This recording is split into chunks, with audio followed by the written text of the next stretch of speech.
Doctor, bueno, en estos momentos de la Argentina se queman los libros, ¿no? Uno tiene que recurrir a la gente que está todo el tiempo en estas cosas porque, bueno, son muchas cosas que suceden en simultáneo y para el resto de los mortales, digamos que no tiene tanta familiaridad con las cuestiones constitucionales, es un tanto difícil. ¿Usted qué es lo que está viendo de lo que está sucediendo entre el gobierno de la nación, las provincias, esta disputa y la escala, hasta dónde puede llegar según usted, hasta dónde están los límites normativos, legales, constitucionales para esto? Sí, cómo no, mire, lo que yo estoy viendo desde el punto de vista estrictamente jurídico es un permanente ataque de la nación a las provincias. Una permanente búsqueda de recursos desesperadamente de parte del Estado Nacional y en algunos casos procuran conseguirlos a esos fondos metiéndole la mano en el bolsillo a las provincias. En primer lugar, usted fíjese que en la ley ómnibus, que después el Ejecutivo se arrepintió y la retiró del recinto cuando la estaban tratando en el Congreso, en la ley ómnibus ya había algún proyecto de disolver 29 fondos fideicomisos que existían. Ese es un primer precedente antes de lo que pasó ayer, ¿no? Se lo explico en pocas palabras. Un fondo, un fideicomiso, significa dinero que le entra al Estado y que va a una cuenta separada, no va a rentas generales, digamos, va a una cuenta separada para atender una determinada cuestión. Por ejemplo, uno de los fondos era para prevenir el fuego. Uh-huh. Ese fondo, otro era para subsidiar el transporte, ¿sí? Otro era, por ejemplo, para garrafa social, para que la gente, para subsidiar la garrafa de gas de la gente humilde. Esos fondos se conformaban con aportes de la nación y de las provincias. Lo que quería hacer el gobierno nacional cuando propuso eso en el marco de la antes llamada ley ómnibus era disolver todos esos fondos, es decir, que todas esas asignaciones de recursos para temas específicos no existieran más y que todo fuera a rentas generales. Pero claro, al hacer eso, se estaba quedando con plata que era de las provincias, porque a esos fondos, ¿quién aportaba? Tanto nación como provincia. Si el presidente hubiera podido manejar esos fondos discrecionalmente, estaría manejando dinero que no le pertenecía a la nación, sino que era en parte de la nación y en parte de la provincia. Como eso no le salió, porque el Congreso se lo rechazó a ese punto de la ley ómnibus, ahora va buscando lo mismo por otro camino. Entonces, lo que anunció ayer es la disolución de un fondo que se llama Fondo de Estabilización Fiscal de la Provincia de Buenos Aires. ¿Qué es esto? Se lo explico sencillo. La provincia de Buenos Aires es la que más aporta al Tesoro Nacional y es la que menos se lleva. ¿Sí? ¿Por qué es esto? Porque en la última oportunidad en que se sancionó una ley de coparticipación, año 1988, ubíquense esto, gobierno del doctor Alfonsín, sí. El último momento en el cual se sancionó una ley de convertibilidad fue ese, es decir, hace más de 30 años, 35 años. La provincia de Buenos Aires había cedido ahí una buena parte de la coparticipación para facilitar la sanción de esa ley. Hoy, la provincia de Buenos Aires aporta el 38% de la riqueza y se queda con el 22%. ¿Sí? ¿Qué significa esto? Los bonaerenses, por Producto Bruto Interno, producen riqueza. El campo, la industria. Bueno, esa riqueza va a las arcas de la nación, va a rentas generales.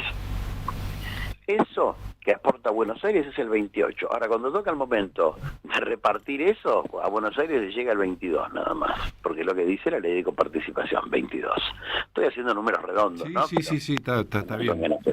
Entonces se había creado un fondo para compensar a Buenos Aires por esa generosidad, llamémosle así, que la provincia tiene con el resto y con la nación. Bueno, ahora al presidente se le ocurrió disolver ese fondo para quedarse el Estado Nacional con esa plata. Entonces, el gobernador de la provincia de Buenos Aires anunció, así como había anunciado hace un par de años el gobierno de la ciudad autónoma que demandó a la nación, ahora la provincia de Buenos Aires también va a demandar a la nación, sencillamente porque le están metiendo la mano en el bolsillo.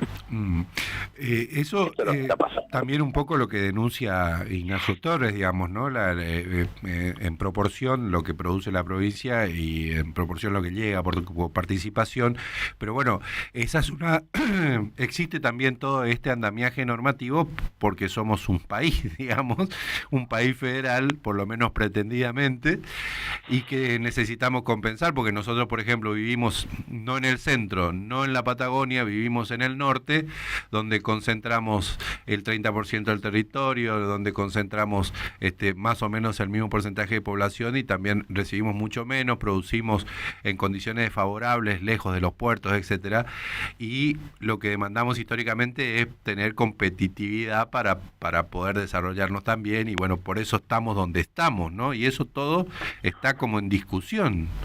Y ahí está. El federalismo, desde el punto de vista jurídico, siempre fue concebido como la necesidad de una concertación. Pero esto no es un planteo político, por eso aclaré desde el punto de vista jurídico. La Corte Suprema de Justicia lo viene diciendo esto desde un viejo fallo de 1937. El Estado federal, el sistema federal, donde las provincias retienen algunas competencias y delegan otras en la nación, es necesario que se base en el diálogo. Y acá lo que se está destruyendo con esta actitud del gobierno nacional es el diálogo. Acá se pretende imponer, se pretende manotear el dinero de las provincias. El federalismo es concertación. Concertación es nos sentamos, hablamos y dialogamos. En un fallo más reciente de la Corte Suprema, en un fallo provincia de Santa Fe del año 2015, la Corte hasta dijo cuál era el ámbito donde había que llevar adelante esa concertación, ese diálogo, y dijo que era el Consejo Federal de Inversiones, que es un órgano que existe con representantes de la nación y de todas las provincias para discutir los temas de la coparticipación. Bueno, acá evidentemente, así como se está decidiendo gobernar por decreto, también se está decidiendo manejar el federalismo a través de imposiciones de la nación a las provincias. Sencillamente es inconstitucional. Claro. Doctor, buenos días. Bueno, más allá de la personalidad que tiene el presidente, ¿no? Y todas estas cuestiones que venimos escuchando hace varios días, lo que nos preguntamos mucho estos últimos días los periodistas también tiene que ver con qué pasa con todas estas cosas que él dice sobre los gobernadores.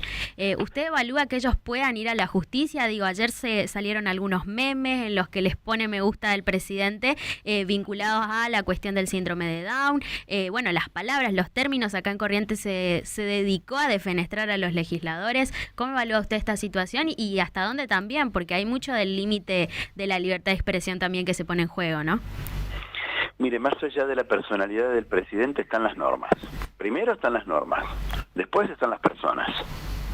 Y por más que el presidente tenga una personalidad exaltada, tiene que respetar las normas. Entonces, estos ataques permanentes a diputados, senadores y gobernadores son ataques a la democracia. Mi querida amiga, esto es antidemocrático. El presidente no está para pelearse con los representantes del pueblo, porque esa gente fue votada igual que él, y tiene la misma legitimidad democrática que él, desde el primer gobernador hasta el último y desde el primer diputado hasta el último. Fíjese que cuando él dijo que el Congreso era un nido de ratas, su propio presidente del bloque, sus propios legisladores, salieron a decir que ahí en el Congreso no había ninguna rata. Lo dijo este señor Sago, que preside el bloque de los diputados de la Libertad Avanza. Entonces, estamos en momentos de realmente un peligro para las instituciones democráticas, ¿no? Este tipo de ataques no hacen nada bien. Ahora, Pablo, normas, diálogo, son dos categorías que el presidente claramente desmerece, digamos, porque detona toda posibilidad de diálogo todo el tiempo e incluso tensiona al máximo las normas. tensión al máximo la soga, ¿no es cierto? Y bueno, no tengo nada para decirle respecto de eso. Y con respecto a los planteos de constitucionalidad, más allá de los planteos que van a hacer el presidente, el gobernador de la provincia de Buenos Aires, el gobernador de Chubut, que vayan haciendo, nosotros mismos en la provincia de Corrientes tenemos planteos por deudas impagas, por regalías de Yacyretá, por ANSES, por ganancias. Más allá de esto, cuando se puede hacer un planteo general por inconstitucionalidad, cuando se por todas estas cuestiones que ya están sucediendo, o cómo operaría esto? Mire, lo primero que tiene que entender la gente que en este momento nos está escuchando mientras va a trabajar o es que estos ataques no son contra los gobernadores, son contra la gente de las provincias. Esto es sacarle la plata al gobernador, es sacarle la plata al médico que trabaja en el hospital provincial, al maestro que trabaja en el hospital provincial, en la escuela provincial, al policía que cuida a los ciudadanos de las provincias. Es a esa gente a la que le está sacando la plata, No es como él dice a la casta ya está dentro del gobierno nacional metida. Claro. Él lo que está haciendo con esto es perjudicar al pueblo de cada una de las provincias. Para decirlo sin eufemismo, al trabajador, al laburante. Exactamente. Bueno, de hecho usted mencionó, ¿no?, la cuestión de la ley ómnibus. El DNU es nuevamente tema de agenda en estos próximos días. Claramente inconstitucional, eso lo tenemos que dejar en claro. Mire, yo siempre en varias notas que me han hecho en estos días dije, desde diciembre para acá, es el DNU más inconstitucional de la historia argentina. Ya, por empezar, por el volumen. No puede haber un DNU de 340 artículos, no puede ser, así nomás. ¿Por qué? Porque el DNU es una medida de emergencia, extraordinaria, única, puntual, concreta para solucionar un tema que es urgente y que quema. Es para apagar un incendio el DNU, ¿se entiende? La Constitución es muy, muy estricta. Y en este caso no solamente son 300 artículos, sino que toca, según dicen los legisladores, por lo menos 80 temas, digamos, ¿no? Pero claro, la Constitución prohíbe los DNU, vamos a empezar por ahí, vamos a derribar algún mito. La Constitución prohíbe el DNU, pero hay una excepción, un permiso especial para que en ciertos casos súper urgentes, yo diría incendios, situaciones que, no me refiero a un incendio físicamente hablando, no, un incendio social, digo, ¿no? Metafóricamente. Sí, o calamidades. Situaciones de grave riesgo social, dijo la Corte Suprema en algún fallo. Situaciones que pongan en peligro la existencia de la nación. Situaciones de que puedan provocar una disolución social, tiene dicho también la Corte en sus fallos. En esas circunstancias extraordinarias, recién ahí el presidente puede adoptar alguna medida también extraordinaria para sofocar esa situación. Pero el DNU no puede tener 300 y pico de artículos porque eso en sí mismo es un contrasentido. Segundo, el DNU no se puede dictar si es posible que lo mismo salga por ley del Congreso. Es decir, no es una variante alternativa, ¿no? No es que o voy por la autopista o voy por la colectora, o sale por ley o sale por decreto. No, esto no es así. Para que se pueda dictar un DNU, la Constitución dice, tiene que ser imposible seguir el trámite ordinario de las leyes. Y esto no era imposible. Si el presidente quería que el Congreso sancionara una ley parecida al DNU, agarraba esos 300 y pico de artículos, los metía en un proyecto de ley y se lo mandaba al Congreso. Ahora, doctor, el viernes empieza el periodo ordinario de sesiones, digamos, y ninguna de las cámaras del Congreso se expidió sobre el DNU. El DNU está en vigencia. ¿Qué va a pasar ahí? Esto es otra barbaridad. Los dos presidentes de las dos cámaras, la señora Villarroel y el señor Menem, vienen postergando el tratamiento del DNU. Ya hubo varias presentaciones de senadores, sobre todo pidiéndole a la presidenta, a la presidenta del Senado, ¿no? El tratamiento de este DNU, y esta gente se está negando. Acá ya estamos incurriendo en algo que puede llegar a ser un incumplimiento de los deberes de funcionario público, porque todos los plazos están vencidos ya. El DNU ya tendría que ser tratado en este mismo momento por las cámaras del Congreso. Claro. ¿Qué hicieron? Distrajeron a los diputados con esta ley ómnibus. cuando vieron que no salía como ellos querían, la retiraron al proyecto de ley ómnibus. Con eso desperdiciaron todo el mes de enero y hasta el 15 de febrero que trabajó el Congreso sin tratar el DNU, y mientras el DNU sigue vigente. Sigue vigente parcialmente porque ya hay decenas de medidas judiciales suspendiendo la aplicación del DNU. Lo que queda claro es que quiere gobernar de hecho, digamos, ¿no? Porque entonces es con el hecho consumado, digamos, ¿no? El DNU es exactamente lo que usted acaba de decir. Es un hecho consumado. El presidente sanciona una norma que no corresponde, y mientras el Congreso tarda en anularla, la norma está vigente. Ese es un hecho consumado, tal cual. Para que la gente entienda, ¿no? El DNU es el presidente invadiendo la órbita del Congreso, haciendo cosas que debería hacer el Congreso, y después el Congreso se toma un tiempo para tratarlo, y hasta que no lo anula, el DNU sigue vigente. Pero los jueces se lo están parando. Acá hay miles de amparos presentados en todo el país en contra del DNU, y hay decenas de medidas ya dictadas en contra del DNU. Le pararon el tema de la venta de tierras a extranjeros, le pararon el tema de la yerba mate, le pararon todo el capítulo laboral, le pararon la posibilidad de los aumentos de las prepagas, y todavía sigue, porque hay muchos trámites pendientes, hay muchos juicios pendientes en contra del DNU que van a ir saliendo. Doctor Pablo Manili, muchas gracias, muy claro, gracias por regalarnos estos minutos. A ustedes, adiós. Era el doctor Pablo Manili, constitucionalista, doctor en Derecho por la UBA, especialista en